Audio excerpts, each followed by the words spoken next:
Good evening, believers. How are you doing today?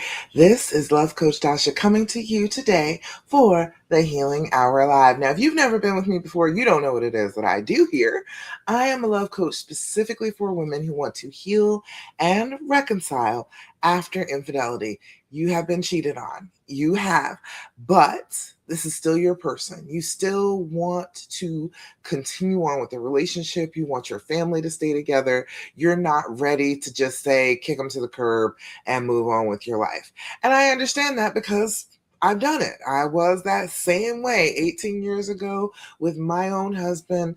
And after the last incidents of infidelity, I had to make up my mind about what I wanted to do going forward. Did I want to stay and try and work things out and try and get past what he was doing, or did I want to go? And I've come to the fact that I just wanted to stay with him. He is my honey. He is my boo. He is the person for me. And I was right about that all those years ago. If you're thinking that this is your person right now and you believe that and your heart is telling you that, I believe you because that's what my heart was saying. And come to find out, I was correct. I want you to find out that you're correct. I want you to find out that indeed this could work out. You could be just fine together, things working out, having the beautiful love that you wanted to have. Okay. So I'm here to tell you all about it. I'm here to tell you about how to heal, how to reconcile, how to deal with the feelings that you're feeling right now so that you can get to a place where you can heal and reconcile. Okay. So I had a few technical difficulties coming in, but we're here, we're together, it's beautiful. So, real quick, I want to run you through a couple of things that I need you to know because when you're dealing with trauma like this, that's what it is. It is a trauma. You have not just been heartbroken. That is trauma. People don't consider it to be trauma. People don't give it the weight that it's due, but it is indeed trauma, and it's something that you have to bear with and practice getting through. So I want to tell you the things that you can practice right now that are going to start to help you get through it. You're going to start to feel better. You're going to start to feel more stable. You're going to start to feel less emotional if you do these things that I'm telling you to do. Okay? So if you got any questions, comments, thoughts, complaints, please put them in the comments. I'd love to hear every one of them. All right? So first thing first, so we're going to deal with this like a trauma. We got to treat it like a trauma, so we got to breathe. That is the key number one thing. When you have been traumatized, when your body goes into fight or flight mode, it changes the way that you're breathing. You sip the air in and you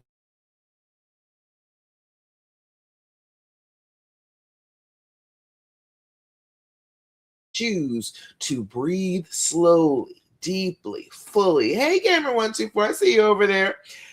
When you choose to change the way that you're breathing, you are telling your body, I'm safe. No, I am not in danger right this minute. I remember the danger. I remember that I was hurt. I get that, but I'm not in danger now. I need to calm down. I need to be centered. I need to be focused. I am not under threat at the moment. So if we do this on a consistent basis, 5 times a day, okay? Do your deep breathing 5 times in a row, 5 times a day. You are going to start to feel better. Your brain is going to pick up on the fact that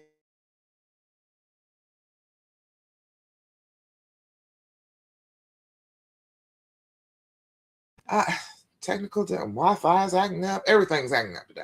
All right. So we do 4-7-8 breathing. What we like to do is blow out, deflate your lungs as much as you possibly can. Then you're going to inhale for a count of 4, hold that breath for a count of 7, and then you're going to blow out like you're blowing out an entire cake full of birthday candles for a count of 8. And we're going to do that 3 times in a row right now. But like I said, 5 times a day for you at home. Set an alarm in your phone. All right. So first things first, we're going to blow out. Make the noise, that whooshing noise. Inhale through your nose. 2, 3, 4. Hold it. 2, 3, 4, 5, 6, 7. Blow out. 2, 3, 4, 5, 6, 7. 8. Again, inhale, 2, 3, 4.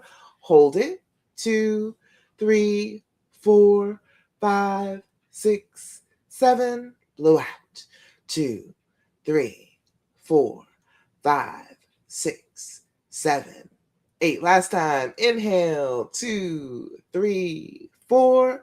Hold it, 2, 3, 4, 5, 6, 7. Blow out, 2, 3, 4, 5, 6, 7, and 8. Beautiful. How does it feel when you do your deep breathing? Put it in the comments. What does it feel like inside your body? Because that's what we're focusing on, is changing what's going on inside our bodies as we are trying to deal with this pain, as we are trying to deal with this trauma. If we can start to settle it down, settle our nervous systems, get ourselves a little bit calmer, we can think a little clearer, and then it's a little bit easier to make this type of huge decision for your life. Whether you're going to stay or go after infidelity is a huge decision to make. And if you are feeling unclear, if you are feeling like you can't get enough oxygen to your brain, it's going to be that much harder to make that decision. So I want you to be in the best possible physical shape that you can be in order to make this decision, okay? The next thing that I'm always going to tell you about every time we get together, I need you to be doing your journaling. Have you been doing your journaling? If you have not, you are doing yourself a disservice. You need to break that book open and start to write. Take a book. It doesn't matter. Any journal will do. Some line pages, some dotted pages, whatever you want to use, and write in it, pen to paper. I know that a lot of people tend to want to journal in their phones, and I get that. It's very convenient. However, there is something about writing on paper with a pen that says to your brain, oh, this is permanent. This is in the special book. I don't have to, remember, okay? So the yap is the basics. If you've ever been through infidelity and you are stressed and you are anxious about it, you've got to start to get on top of that in order to be able to heal from it. If you are just sitting in it and it's always there, you're not doing any of these things. You're not doing your deep breathing. You're not doing your journaling. If you're not doing those things on a consistent basis, you're going to feel like you're out of control. You're going to feel like you don't have any control in this matter. You don't have any control over what happened to you, but you do indeed have control over what you do from here to try and heal this trauma. So I want to tell you the things, okay? All right, there you go. That's what I yap about. I do. I yap a little bit, but I'm telling you the things that you need to know. All right. So doing your journaling, you need to do your date, your time, your level of anxiety. Date and time so you know when things happen. If you're triggered and you keep on writing 9:28 p.m. on a Thursday, you keep feeling like you're triggered around this time, you can anticipate that ahead of time and start to do something about that trigger before it even happens. Or it will let you know that something actually is a trigger that you didn't even know was a trigger. Triggers will kind of sneak up on you. You will all of a sudden just feel it and you're like, oh my God, where did this feeling even come from? It's the fact that the trigger was sliding in. It was something that you didn't notice and it's just messing with you. It's just picking with your brain, messing with your senses. And so if you know ahead of time that around this time, you typically end up feeling like you are triggered, you'll know to anticipate that feeling. Bye there, Harley. Uh, Gasly said, hi, Heidi, just kidding. Oh, no, you don't have to be kidding someone. Okay. All right. So do your journal.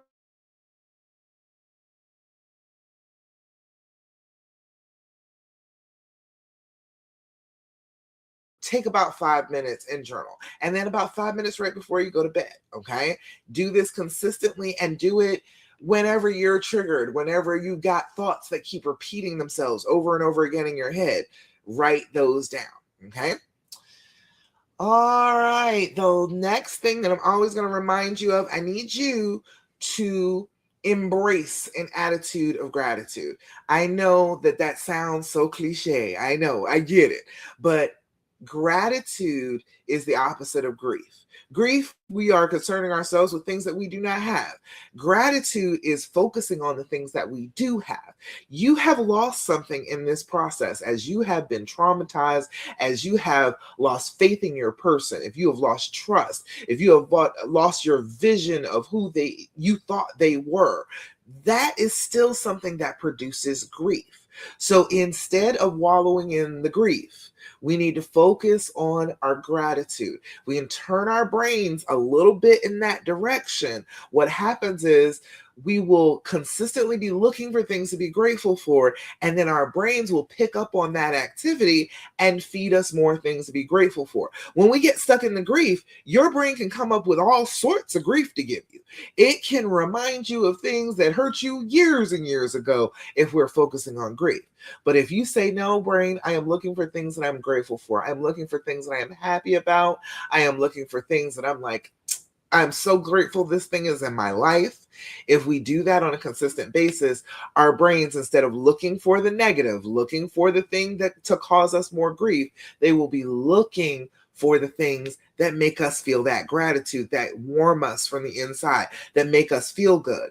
It becomes a habit after you've made it a habit to be looking for things to be grateful for. Your brain will start to automatically give you things. Be like, oh, but what about this thing? You were so grateful for something like this before. What about this? Aren't you grateful for this? It will start pointing things out to you to be grateful for. Okay. So we've got to start getting this. It's brain training for trauma. We've got to train our brains that we are not looking for the negative anymore. We are looking for the positive. Okay. And put in the comments. I always do Thirsty Thursdays. Put in the comments the things that you're grateful for today, the things that you're happy exist in your life. It doesn't have to be something huge. Start with the small things. Start with the things that you're like, well, yeah, okay, I'm grateful for the internet. Okay, start with that and then try and branch out. Well, what does the internet give you? It gives me connection with other people. It gives me a way to do my work remotely. I'm grateful for those things. I'm grateful for the fact that I do have some work at all. I am grateful for a roof over my head and electricity to run the internet. All sorts of things can branch from just one little thing you're grateful for. And as you do that, as you practice that on a regular basis, you're going to show your brain what you actually want to think about instead of this trauma. Okay? All right. Last thing before we get rolling with the lesson here, I want you very, very much to stop asking him all those questions. I know you want to ask the questions. I know that every one of the gurus and all the pages and all the people tell you, ask as many questions as you want. You need to get as much truth as you can possibly get. You need to know the entire story, beginning to end. You need to know every detail, every thought he had in the process of cheating. And I get that. There is some comfort to knowing some of that information. However, I think you know enough information at this point. If you're with me, chances are you have found out some of the information, okay? You've got enough information to know that you're hurt. You've got enough information to know that this is a trauma. You don't have to keep digging for more pain. I understand that everybody says that you need to be completely honest and truthful, but this is a traumatic situation not only for you, but it's a situation for him as well. When you get caught doing something wrong, you're traumatized, okay? You are hurt when you're like, oh, I am out here and I am real, real wrong. I look bad.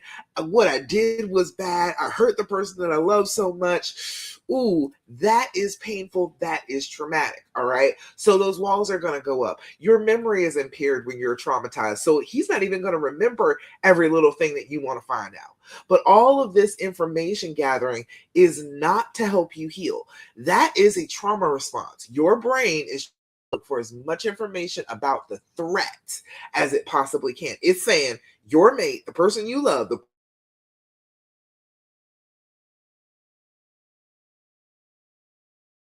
saying. So we don't want to keep on listening to that voice in our brains that this person is a threat. Find out all you can. We don't want to keep listening to that because the more we reinforce that, the more questions we ask, the more we're saying, yes, I feel like this person is a threat and I got to know everything about them in order to be safe from them. the more you're going to think of them as a threat. And then you're not going to be able to get to the place where you are feeling more comfortable with them, more healing moving forward. Okay. So we've got to get control over the trauma responses that are happening. It's physical, it's mental. Your breathing is a physical symptom. Your thoughts, that's a mental symptom of the trauma. So if we can counteract that in any way, that's going to help. And it's going to help you to heal. Asking him all those questions about what he did and how he did it and where they were and what he said and what she said and when did it start and when did it end, and oh, you don't need to know all of that. I understand that you want to know. I understand that your brain is screaming to know. I am just saying that that is a trauma response and you shouldn't respond to it.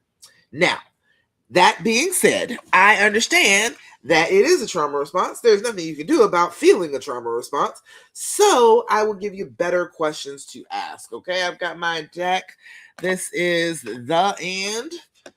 Where'd the deck go? Oh, there it is. The deck is right here, the and, THEAND, from the good people at the Skin Deep. Go look it up on Amazon. They're up there about $30 for a deck, okay? It's 199 questions. Okay, there's plenty of questions in here, all right?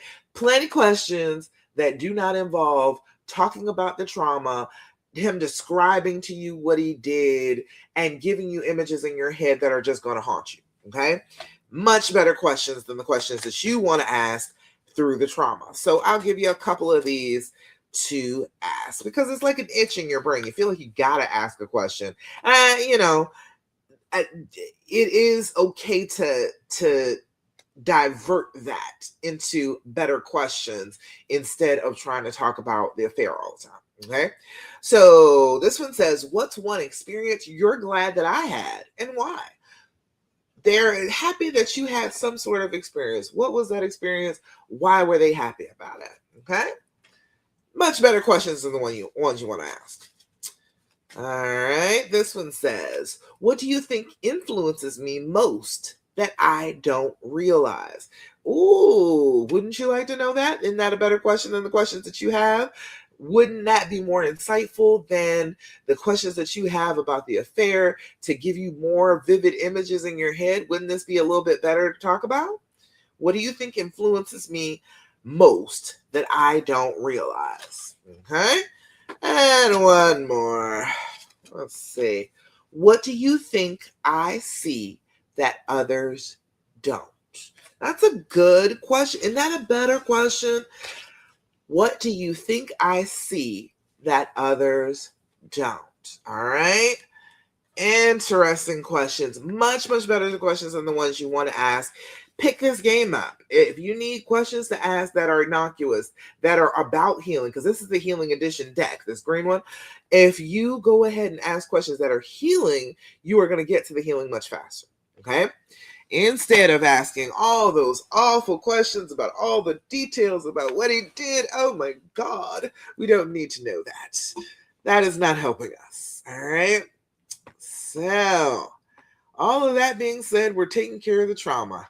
I was yapping about the trauma, about what you can do to start to relieve it, because you need to know that. You need to know that there is a way to relieve this trauma. I know it doesn't feel like it in the moment. I know that when you are devastated, when that first wave of devastation hits and you are just shattered and you are just in a pile on the floor, it doesn't feel like there's any way out. And I want you to know that there are ways out. There are ways to stop feeling like this on the inside, to get your nervous system back regulated again, and to get you feeling like, okay, we can move on from this chapter. We do not have to live in this nightmare forever and ever and ever. Because that's what it feels like in the moment. When you're traumatized like that, it feels like the nightmare is never going to end. You are never going to come through to the other side of it. You're never going to feel better. But there are small things that you can do that will start to make you feel better without you even realizing it in the moment. Doing one journal entry is not really going to do much, but as you are collecting those journal entries, as you're able to go back and look at your entries and figure out patterns to your behavior and patterns to the things that you were thinking and feeling, you're going to be able to find the roadmap out of the feelings that you're having. Okay. All right. So today we're going to talk a little bit. We were talking about staying stuck last week, but we're going to talk a little bit about staying stuck even when we know better. We know what to do and what not to do, but it's real hard and we get stuck. We don't do the things that we're supposed to do. Just like those. It's really easy for me to tell you to do your deep breathing, do your journaling, do your gratitude practice, stop asking him all those questions, but actually not doing it is a whole thing. Okay. Not doing the questions is a whole nother thing than knowing that you shouldn't ask the questions. Doing your deep breathing is a whole other thing than knowing you should do your deep breathing. So we've got to get into the habits of doing the right things to help with our trauma, right? So one of the most frustrating things about healing is in this situation is that sometimes we know exactly what would help and we still don't do it. We've got the information. You may have been listening to me. There are plenty of people who are on their 6th or 7th time hearing me. Hearing what I'm saying, it's making sense, but you actually haven't made the leap to doing it yet. I always love talking to those people because it's like, I kept listening to you and you kept saying the same things. And then I tried it and damn, who knew it was going to work? I knew it was going to work. Okay. We've got to do those things. When I've been reflecting about, gathering momentum, the difference between knowing and doing lately. I know what to do to help you all get to a better place. I can't make you come. I can't make you come work with me. I can't make you do that, but I can create a place where I am doing the things. I am showing that I know I have this expertise for you. I do know the way out of the woods. I can flag you down. I can do things that show you that this is the path to go on and this is a path that will lead to a happy ending. I want you to know that. And then come on and do what I'm saying. All right. Awareness is a powerful thing, but awareness alone is not going to create change. You have to know it and then you have to physically do it. So knowledge isn't the problem. So like, checking his social media is stressing you out.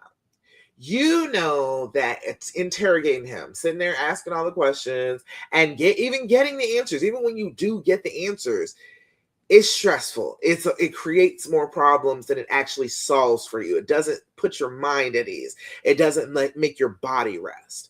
Overthinking, just automatically assuming, oh, he doesn't love me and he's not gonna respond the way that I need him to respond to this. He's not gonna do what I need him to do.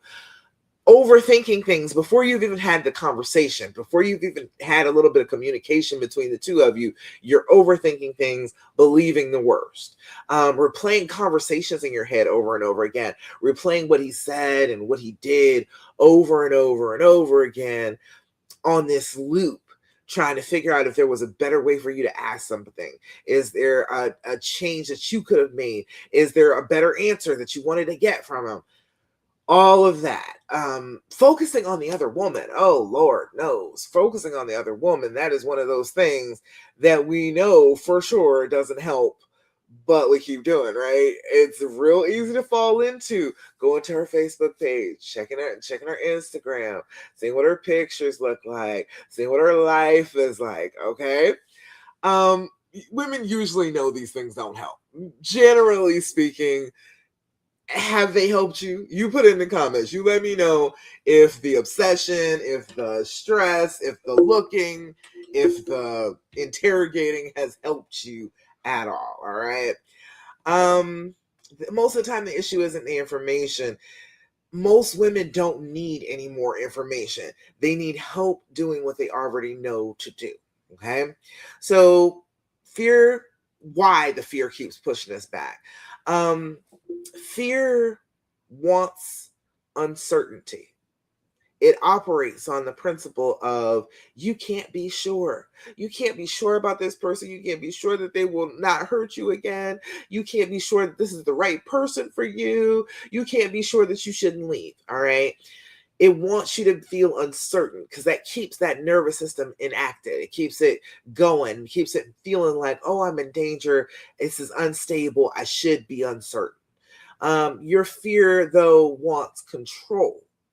It does not want you to be in control. It wants to be in control. Okay. And your fear wants absolute guarantees. It wants, oh, you will never do this, will never ever happen again. I never have to even think about this or worry about this ever again. And that's why women monitor and check and obsess and analyze everything. Not because it works, but because it feels safer in the moment. When you are listening to the fear and the fear is like, check his phone, at that time, it feels like, oh, this is a good thing to do. I should check this phone. I should reassure myself. But then as you're looking through it, your stomach is upset. Your head is pounding. You're feeling like, oh my God, what if I find something? You're freaked out while you're doing the thing you know is not healthy for you to do. We often return to a familiar pain because it feels safer than an uncertain growth. You'll fall right back into pain. People do it every day. I know you know people who have done it. Fall right back into the same familiar pain because it's better than trying to get in the unfamiliar territory of growing, of expanding, of learning, of knowing something different and doing things a different way. That's a scary thing to do. People are scared of that, to change up from what you know to what you don't know, to grow in ways that you're uncertain of. That's a scary thing. And so your fear and your pain with this trauma want to encourage you not to do that. They're like, no, no, no, no, no. Stay with the pain that you know. That at least you know this pain. At least this pain is familiar to you. You know what this pain is all about. But you don't want to stay stuck in that pain. We don't want to live in pain if we can possibly help it. So when someone else's change becomes your focus, it's really easy to get all consumed by what he should be doing. Even though you know I should not be checking his phone. It doesn't make me feel good. It doesn't ever give me anything positive. It doesn't even really reassure me because I still feel like I have to do it again. So you know that that's a thing that you should be doing. But your brain is like, but he should be doing X, Y, and Z. He should be saying these things to make you feel more comfortable. He should be changing. And then the problem with that is that your own healing gets put on hold because you are looking on the outside trying to get his part of this healing going, and you're not doing your part on your own healing. Okay. So, the more we focus on somebody else's growth, the less energy we have for our own growth. We cannot put all of our energy, all of our light, all of our effort into what someone else is doing and then expect to feel better within ourselves. Okay. So you got to create a little momentum. You got to get the ball rolling, as they say. And momentum comes from tiny actions. That's why your breathing is so important. That's why doing your journaling is so important. Those things are tiny actions, but consistency with tiny actions is going to get you further than being inconsistent and just taking a leap forward here and then taking 5 steps backwards there. Okay. It's repeated actions. It's imperfect actions. You might not get all 5 of your breathing exercises done in the time that you're supposed to, but you just come back the next time and you do all 5 back to back to back. You try to build in some consistency even when there isn't some. And if it's imperfect, do it anyway. Put it out there anyway. Go ahead and start to work on it, because as you are doing it imperfectly, your brain is having record of you doing it. And so then it's easier to try again the next time. It's easier to try and be more consistent with doing your deep breathing. It's easier to try and be more consistent with doing your journaling. It's easier to wake up in the morning and try and put your brain on gratitude instead of on grief. So we've got to do it through imperfect, consistent, tiny actions every single day if we want to heal. Looking on the outside is not healing you. You got to look on the inside, figure out what you need to do, and start making those moves.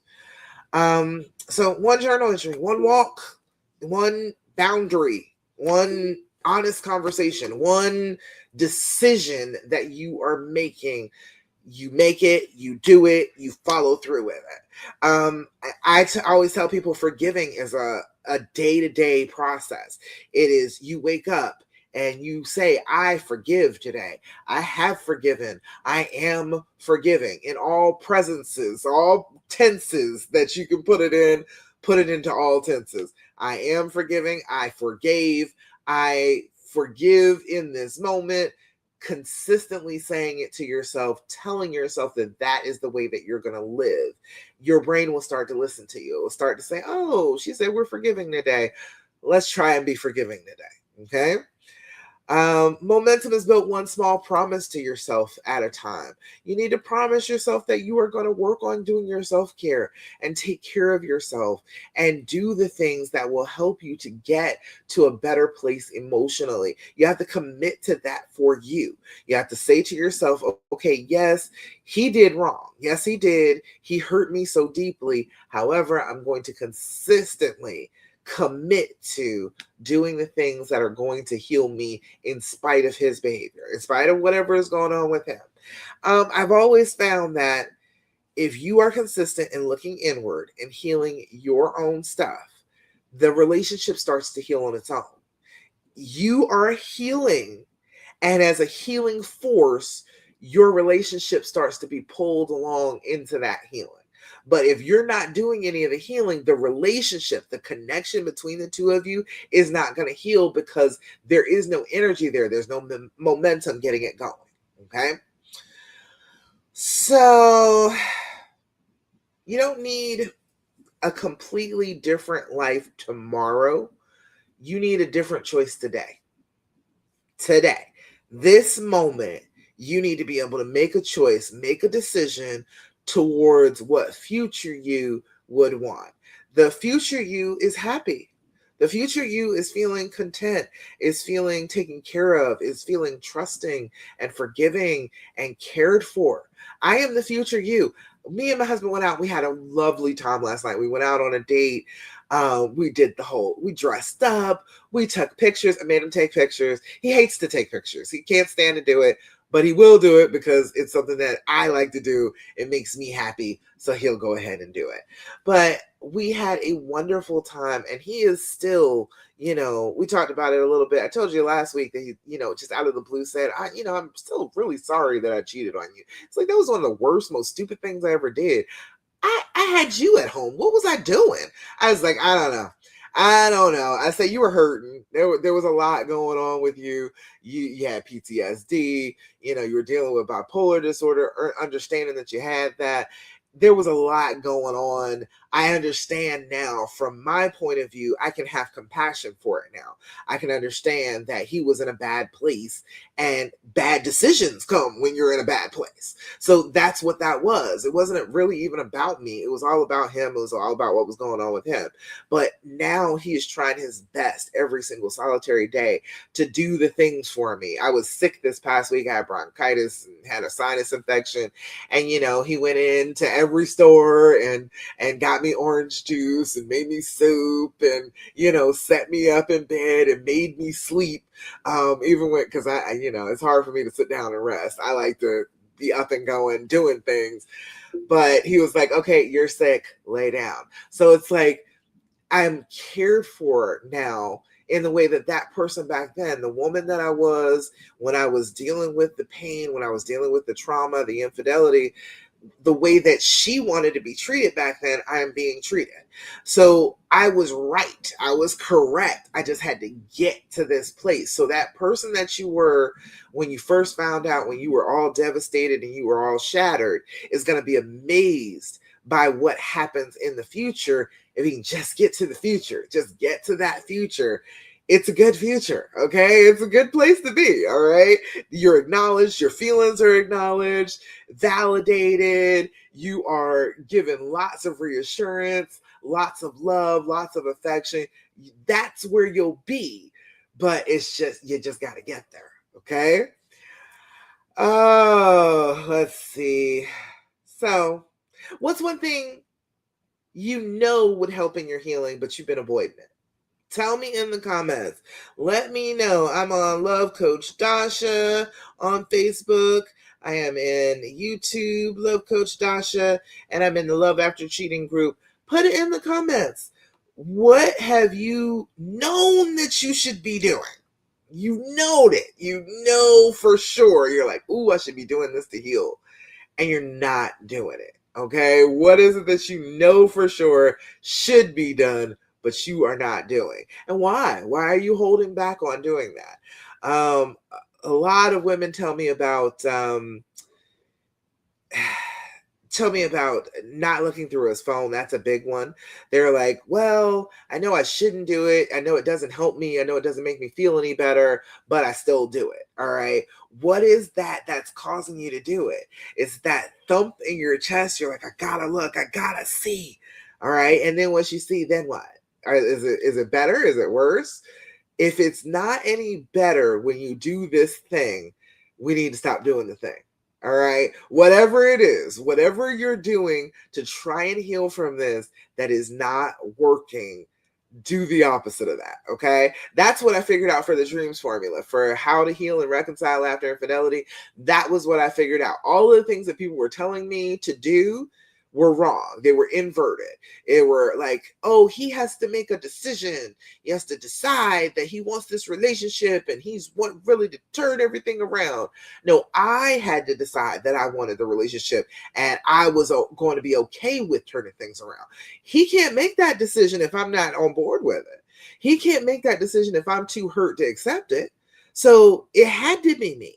There is all of this advice that is based on what he should be doing to heal you, and not a lot of advice about what you can do to heal yourself. I'm about that.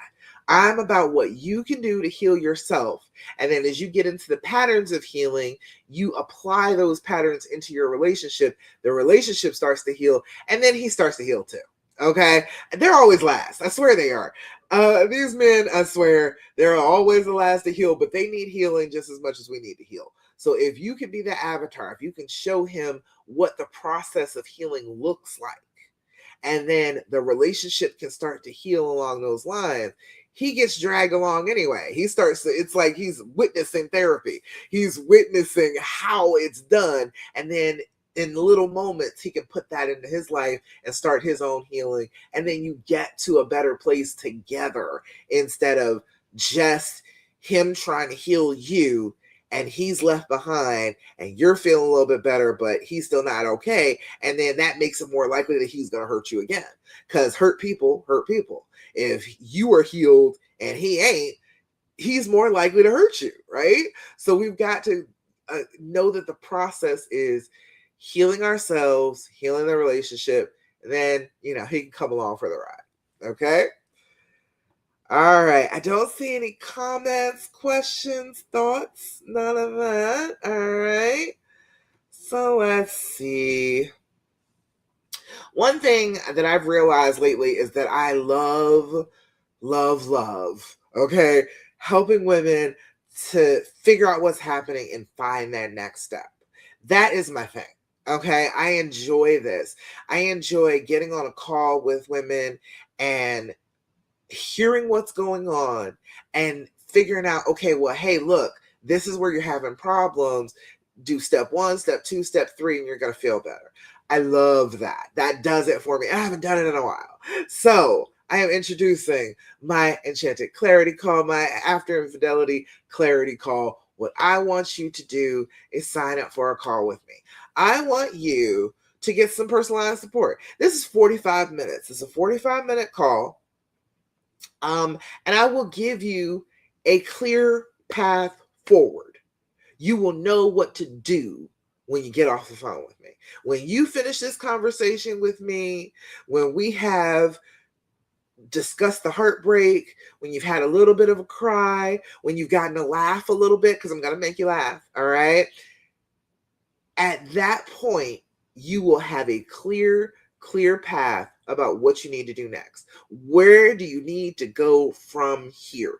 How do you get to healed from where you are right now? I want to teach you about that. I want to show you the way, and the best way for me to do that, even though I can't help as many women doing this one-on-one, I really love the personalization of being able to sit down with you, spend 45 minutes hearing about what's going on with you and giving you the plan to move forward right after you tell me all that. Okay. So it's $111. It's a 45-minute call. You're going to be on the phone with me. You are going to have that clear vision about where you need to go, whatever is troubling you at the moment, whether it's the other woman, whether it's his behavior, whether it's your own healing. We are going to figure out the plan, and we're going to be able to implement that plan before the end of that call. You are going to feel good about where you're headed at the end of the call. You're going to feel like, oh, the ground is beneath me again. Okay, this is something that I can handle. I am not overwhelmed. This is a woman who knows exactly what I've been through. She has been exactly where I am. She can tell me exactly what I need to do from here. If I just do this, I will be feeling better very, very shortly. That's what I want for you for this call. So if you're feeling stuck, if you're feeling like you want help figuring out what comes next, this might be the thing for you. Just going ahead and getting on a call with me, okay?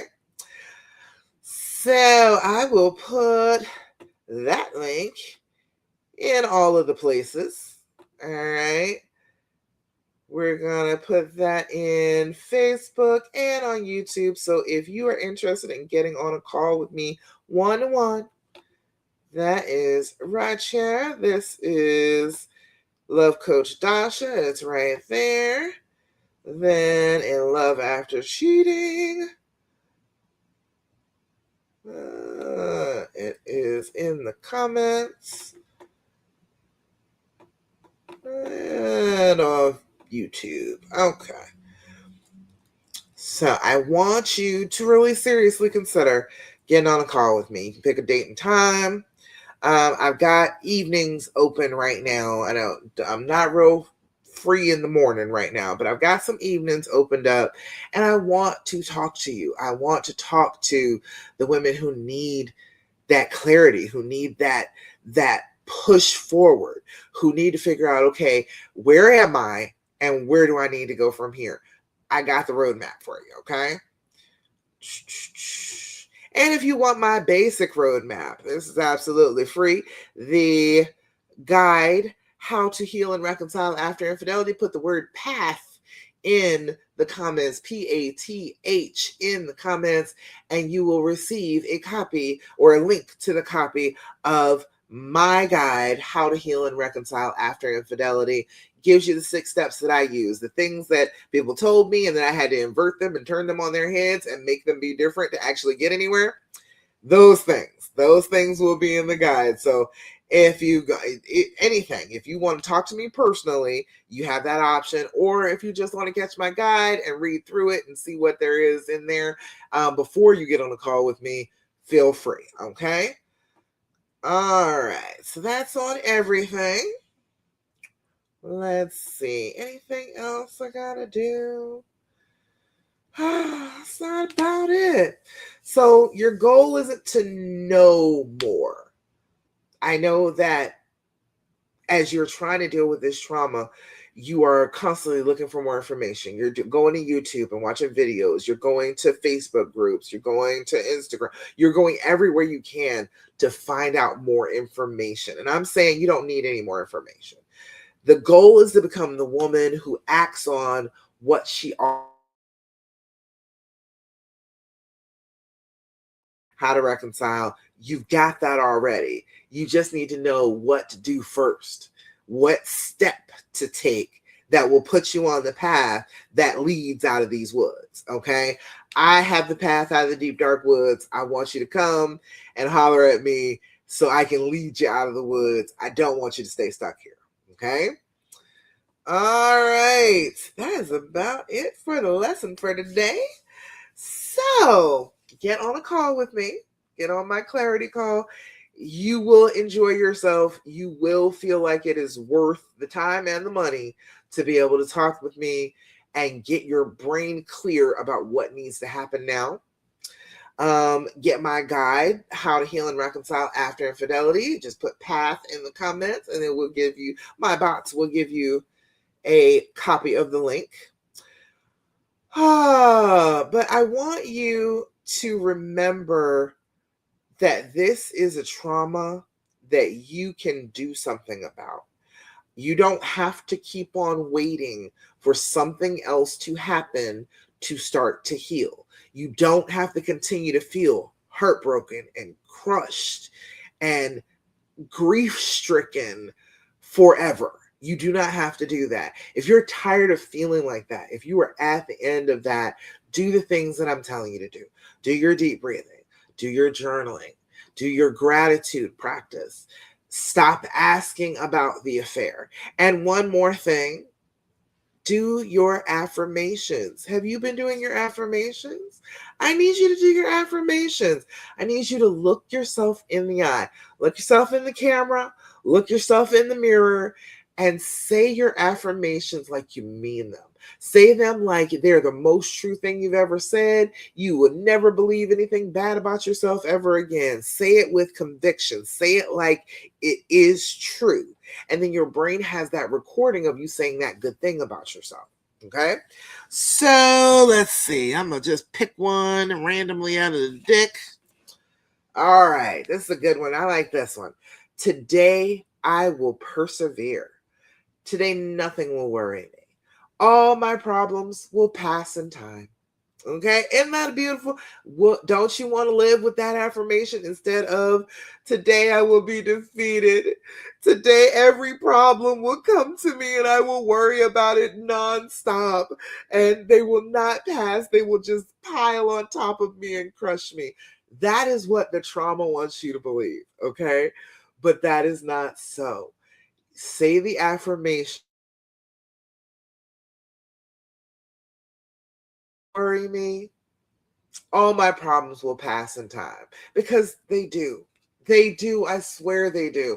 In the moments where this is really crushing you and traumatizing you and making you feel like this will never end, you need to know that it will end. That the pain, the suffering, it will come to an end. Just practice healing, practice forgiving, practice compassion, practice moving forward and staying instead of staying stuck in the deep dark woods, and you will come through it. Eventually the sun will shine again. You will know that you came to the other side of this problem. You'll be able to close this chapter and move on to the next chapter of your life, because this will be done. I promise you, there is a day when that happens and you will be so happy you got to it. You'll be so happy you did the work. You'll be so proud of yourself, and I will be proud of you. And before that, even before that happens, I am already proud of you and I love you. I know this is hard, but you are choosing unconditional love. You are doing something so deep, so profound that you need to be patted on the back for it. You need to be given love and support for it, because it's a hard thing to do, but it's the right thing to do. It's love. It is understanding. It's compassion. It's forgiveness. We need more of those things in the world. And if you're willing to do that for the person that you love, you will be better able to spread those things to other people as well. He will be able to spread those things to other people as well. So you will be a beacon of light in the world just for going for what you want. You want this relationship to work out. Just by doing that, you will be an inspiration to other people. And you deserve to be that, because you are going for love over bitterness and anger and pain in a world where a lot of people get stuck on the bitterness and anger and pain. Okay? All right. That's about it. I love you.